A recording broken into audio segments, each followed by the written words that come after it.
নমস্কার everyone, invest বন্ধুদের সকল মার্কেট প্রেমী বন্ধুদের স্বাগতম। তবে কি বন্ধুরা, এবার মিস্টার এলন মাস্কের সাথে জিও আর আমাদের এয়ারটেলের একটা খুব বড় কনফ্লিক্ট হতে চলেছে, খুব বড় একটা কম্পিটিশন হতে চলেছে, নাকি আসল খবরটা অন্য কিছু? অথবা যদি সত্যি কম্পিটিশন আসে, তখন আমাদের জিও অথবা এয়ারটেলের ভবিষ্যৎ কি? চলুন আজকে এটা নিয়ে খুব ডিটেলসে জানবো। অবশ্যই এটা নিয়ে খুব ইনডেপথ অ্যানালাইসিস করব। তার আগে আজকের মার্কেট সিচুয়েশনটা একটু দেখে নিই। তো বন্ধুরা, খুলে নিয়েছি আজকের মার্কেট ডেটা। স্ক্রিনে আপনারা দেখতেই পাচ্ছেন আজকে আমাদের নিফটি 27 পয়েন্ট মতো, অর্থাৎ 0.12% মতো ফ্ল্যাট টু নেগেটিভ ছিল, ডাউন মুভ দেখিয়েছে। এছাড়াও আমাদের নিফটি মিড ক্যাপ, সে আজকে 276 পয়েন্ট মতো নেগেটিভ ছিল, অর্থাৎ 0.5% মতো, 0.57% নেগেটিভ ছিল। এরপর নিফটি স্মল ক্যাপ, সেও আজকে 31 পয়েন্ট মতো, 0.21% মতো নেগেটিভ ছিল।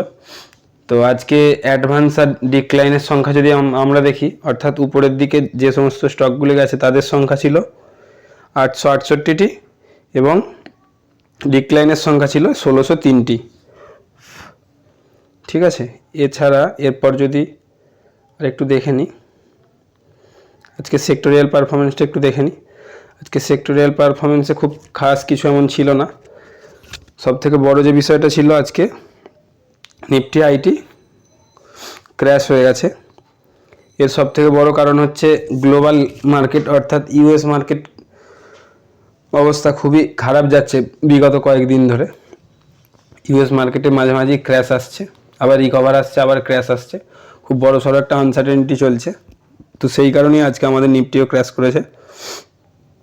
তো ইউএস মার্কেটে যত সমস্যা আসবে তার পুরো প্রেসারটা আমাদের আইটি কোম্পানিগুলোর উপর আর ফার্মা কোম্পানিগুলোর উপর। কিছু কিছু স্পেসিফিক ফার্মা কোম্পানি আছে, এছাড়া সমস্ত আইটি কোম্পানিগুলোর উপর খুব বড় সড়ো ইম্প্যাক্ট করে।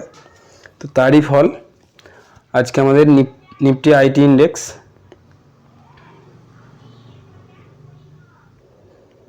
2.91% মতো, প্রায় 3%-এর কাছাকাছি ডাউন ছিল।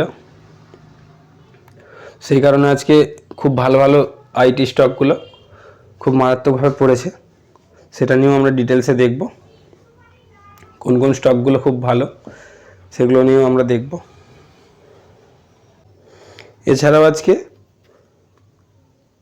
নিফটি মেটেল থেকে শুরু করে Nifty PSU, bank, media, reality, এই সবগুলোই নেগেটিভ ছিল।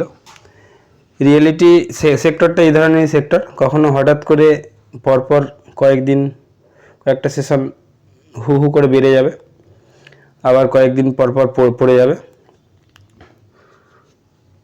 এই সেক্টরটাতে এইভাবে আনসার্টেনিটি চলে। এছাড়াও দেখে নিন Nifty auto, Nifty Pharma, bank, energy, FMCG something সামান্য পজিটিভ সাইডে ছিল। নিফটি ফাইন্যান্সিয়াল সার্ভিস 0.5% মতো, নিফটি অটো 0.5% মতো, আর নিফটি ফার্মাতেও 0.5%-এর কাছাকাছি পজিটিভ মুভ দেখিয়েছে। এবার যদি আমরা আইটিতে চলে যাই, সেখানে আমরা পরিষ্কার ক্লিয়ারলি দেখতে পাবো আইটিতে আজকে কোফোর্স থেকে শুরু করে এইচসিএল টেক, এলটিআই মাইন্ডটি, এলটিটিএস সব থেকে বেশি খারাপ মুভ দেখিয়েছে আজকে। দেখে নিন এলটিটিএস আজকে 5.43% মতো, 5.5%-এর কাছাকাছি ডাউন মুভ দেখিয়েছে। এছাড়াও এলটিআই মাইন্ডটি 3.5%, ইনফোসিস ছিল 4.31%, এইচসিএল টেক প্রায় 2%-এর কাছাকাছি, কোফোর্স 3%, ঠিক আছে, ইনফোসিস ছিল 2.32%। এছাড়াও Persistent System, TCS, Wipro, Tech Mahindra সকলেই আজকে নেগেটিভ সাইডে ছিল। তো আজকে আইটির অবস্থা খুবই খারাপ ছিল। আজকে সবারই পোর্টফোলিওতে আইটি কোম্পানিগুলো, আইটি স্টকগুলো খুব মারাত্মকভাবে ডাউনফল হয়েছে। সেই জন্যই আজকে পুরো বাজারে পরবর্তীতে লাস্টের দিকে রিকভারি চলে এলেও আইটি কোম্পানিগুলোতে রিকভারি আসেনি। আর আজকে টপ গেনার টপ লুজার হিসাবে কে কে ছিল একটু দেখে নিন।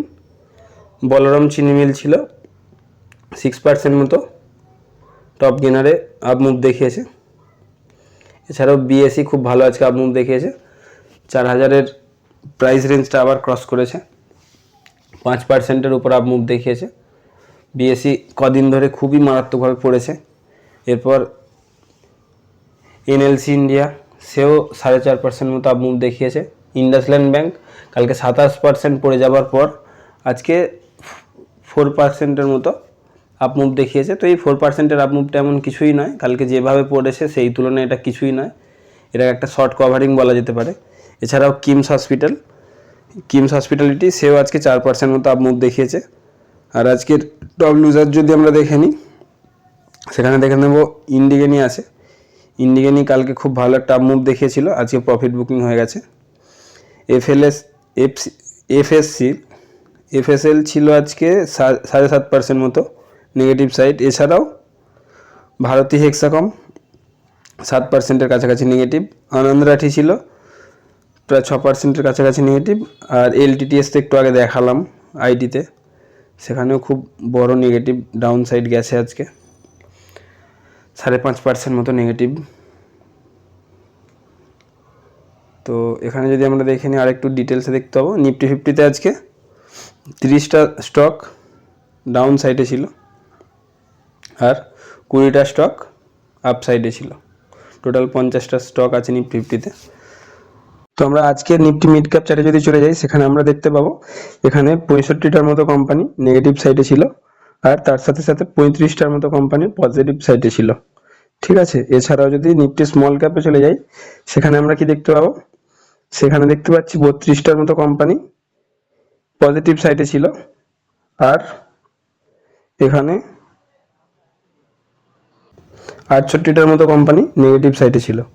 ঠিক আছে। এছাড়াও যদি আমরা আরেকটু ডিটেলসে দেখি, তাহলে আমরা এখানে বুঝতে পারবো আজকের এফআইআই ডিআইআই বাইং সেলিংয়ের চার্টটা যদি খুলে নিই, সেখানে আমরা কি দেখতে পাচ্ছি, আজকেও এফআইআই সেল করেছে ঠিক প্রতিদিনের মতোই। আজকে এফআইআই কত কোটি টাকা সেল করেছে, 1628 কোটি টাকার। আর তারই সপক্ষে বা বিপক্ষে আমাদের ডিআইআই 1510 কোটি টাকার বাইং করেছে। তো টোটাল নেট যদি আমরা দেখি, সেখানে 118 কোটি টাকা সেলিংই দেখতে পাবো। তার কারণ আজকে ডিআইআই এফআইআই এর তুলনায় একটু কমই কিনেছে।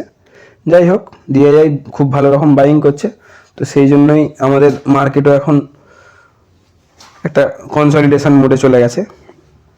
তো এই কনসলিডেশন মোডটাও দরকার, তবে মার্কেট চার্ট টেকনিক্যাল লাইনের দিক থেকে একটু স্ট্রং হবে। এরপর যদি আসল খবরটায় চলে যাই, চলুন সেখানে যদি চলে যাই, সেখানে আমরা কি দেখতে পাবো, দেখুন প্রথমে যে স্ক্রিনটা আপনাদের দেখাচ্ছিলাম, সেখানে কি দেখাচ্ছিলাম, জিও, এয়ারটেল আর এলন মাস্ক, অর্থাৎ এলন মাস্কের যে স্টারলিংক কোম্পানি আছে, তার সাথে কি আমাদের কোনো রকম কনফ্লিক্ট হতে চলেছে, মানে জিও বা এয়ারটেলের কি কোনো রকম কনফ্লিক্ট হতে চলেছে, সেটা যদি আমরা ভালো করে দেখি, না, এখানে কোনো কনফ্লিক্ট দেখা যাচ্ছে না। এখানে তার পরিবর্তে এলন মাস্ক অর্থাৎ তার স্টারলিংক আমাদের জিও আর এয়ারটেলের সাথে আমাদের স্যাটেলাইট নেটওয়ার্কের পরিষেবা আরও খুব সুপারফাস্ট স্পিডে দেওয়ার জন্য একসাথে হাতে হাত মিলিয়ে কাজ করতে চলেছে। তো এটা আমাদের কাছে খুব ভালো একটা খবর। তারা একসাথে হাতে হাত মিলিয়ে কাজ করতে চলেছে, তারা এখানে কম্পিটিশন করছে না। তো এখানে জিও অথবা এয়ারটেল এলন মাস্কের কম্পিটিটর নয়। এলন মাস্ককে সারা বিশ্ব চেনে, সবাই চেনে, আমরা ইন্ডিয়ানরাও খুব ভালোভাবে চিনি।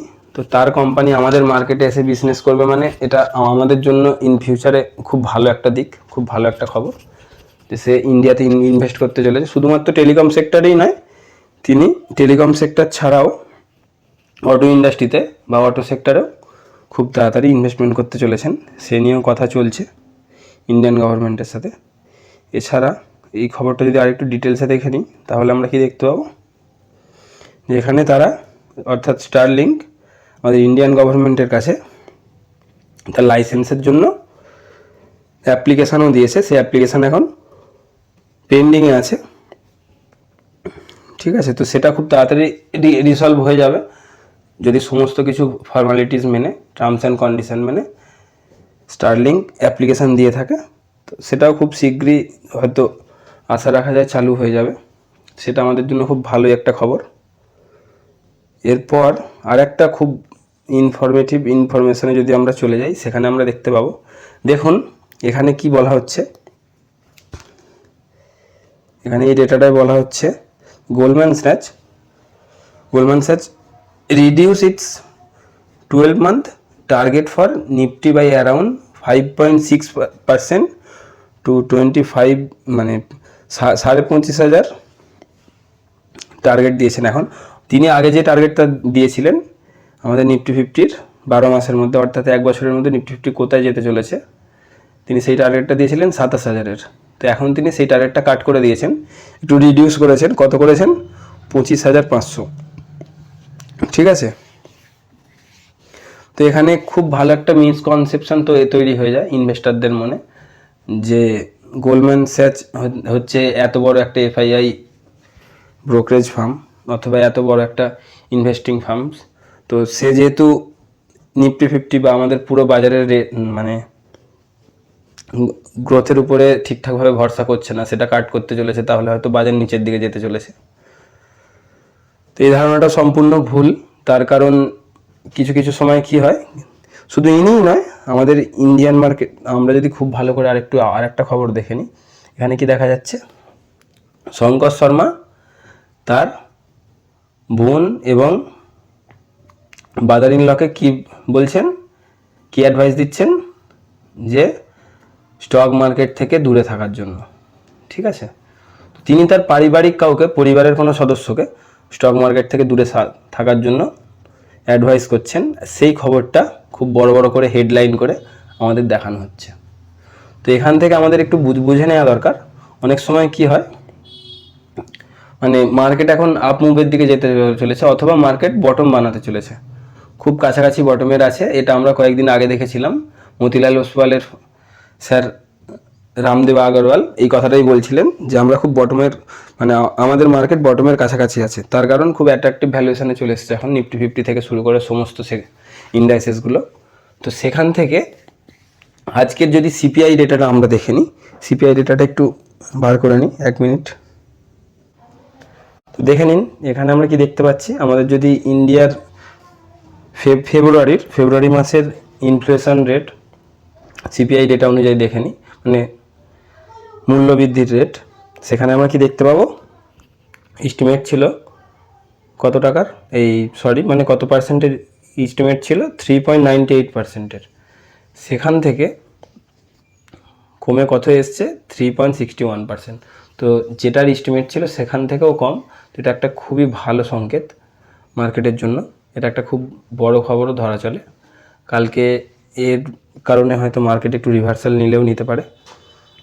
তো আগের অর্থাৎ জানুয়ারির সিপিআই ইনফ্লেশন ডেটা কত ছিল, 4.31, তো সেখান থেকে রিডিউস হয়ে 3.61, মানে 4%-এর একটা আশা রাখা ছিল, সেখান থেকে 3.61% এসছে, মানে খুব দারুণ একটা ড্রপ দেখা গেছে মূল্যবৃদ্ধিতে, সেটা খুবই একটা ভালো খবর। এছাড়াও যদি আমরা এখনকার অর্থাৎ ইয়ার অন ইয়ার বেসিসে এই জানুয়ারির ইন্ডাস্ট্রিয়াল প্রোডাকশানের ডেটাটা দেখে নিই, সেখানেও আমরা কি দেখতে পাবো, সেখানে আমরা দেখতে পাবো এস্টিমেট ছিল কত পার্সেন্টের, 3.5%-এর, 3.5%-এর।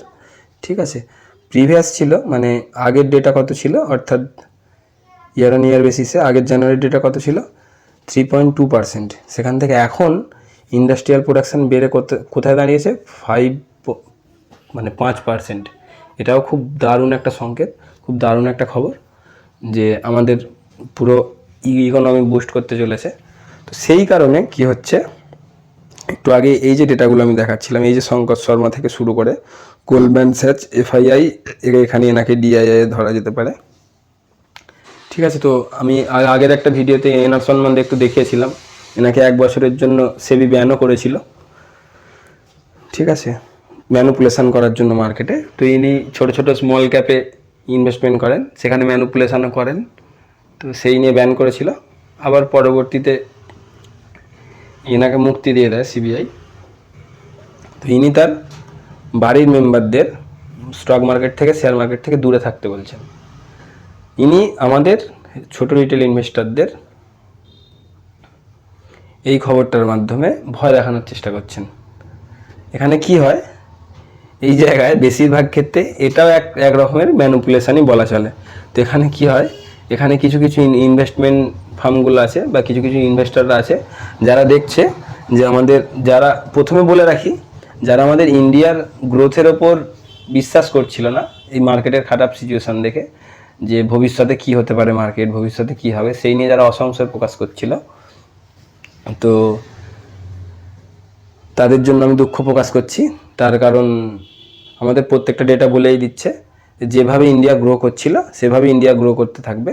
তো মার্কেটের এরকম খারাপ সিচুয়েশান, এগুলো একটা সাইকেল, এগুলো মাঝে মধ্যে আসে। এগুলো না এলে মার্কেটের আমাদের মতো ছোটো ছোটো রিটেল ইনভেস্টাররা স্ট্রং হতে পারবো না, বা আমরা মার্কেট থেকে কিছু শিখতে পারবো না। সেই কারণেই এই সমস্ত ইনভেস্টাররা কী করছে, এদের হয়তো কোনো একটা কোম্পানির শেয়ার বা কিছু কিছু স্টেক যেখানে অ্যাভারেজ ডাউন করা, সেখানে হয়তো অ্যাভারেজ ডাউন করতে পারেনি। তো সেই জন্য এরা চেষ্টা করে কি, ম্যানিপুলেশন করে এইভাবে খবর ছড়িয়ে যদি স্টক মার্কেটকে আরেকটু নিচে নিয়ে আসা যায়।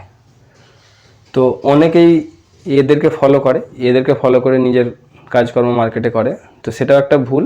আমি সবসময় এটাই বলবো যে কাউকে কোনোভাবে ফলো করার থেকে ভালো উপায় হচ্ছে নিজে রিসার্চ করুন। নিজে রিসার্চ করার পর যদি মনে হয় যে হ্যাঁ, আমার এখানে কনফিডেন্স তৈরি হচ্ছে, কনভিকশনস তৈরি হচ্ছে, নিজে রিসার্চ করুন, ম্যানেজমেন্টের কনকলগুলো পড়ুন, ম্যানেজমেন্ট কোম্পানির সম্বন্ধে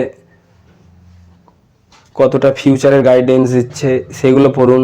সেগুলো পড়ার মাধ্যমে স্টকটার বর্তমান রেশিওগুলো কী যাচ্ছে, ফান্ডামেন্টাল কী আছে, টেকনিক্যাল কী বলছে, সেগুলো নিয়ে ইন ডিটেলসে দেখুন। তারপরেই রিসার্চের পর কোনো কিছুতে ইনভেস্টমেন্ট করুন। এখানে আমি কোনো বাইং সেলিং রিকমেন্ডেশন দিই না, সেই কল দেওয়াটা আমার কাজও নয়। তো যাই হোক, আমি এখানে কোনো স্টক নিয়ে ডিটেলস আলোচনা করতে পারি।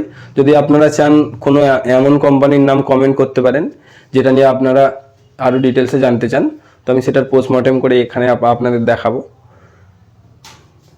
তো এই চ্যানেলে সকলকে একটাই অনুরোধ করবো, যারা ভিডিওটা দেখছেন তারা অবশ্যই চ্যানেলটাকে সাবস্ক্রাইব করবেন, তার সাথে সাথে নিচে থাকা বেল আইকনটা টিপে অল হিট করে রাখবেন। আর ভিডিওগুলোতে একটু লাইক কমেন্ট করবেন যাতে আমি একটু মোটিভেট হই পরবর্তী ভিডিও আনার জন্য। পরবর্তী ভিডিওতে অবশ্যই কিছু কিছু স্টক নিয়ে আসবো।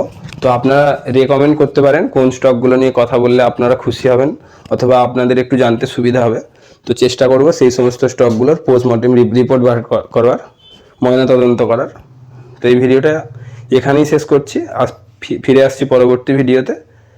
ভালো থাকুন, মার্কেটে থাকুন, ইনভেস্ট বন্ধু দেখতে থাকুন।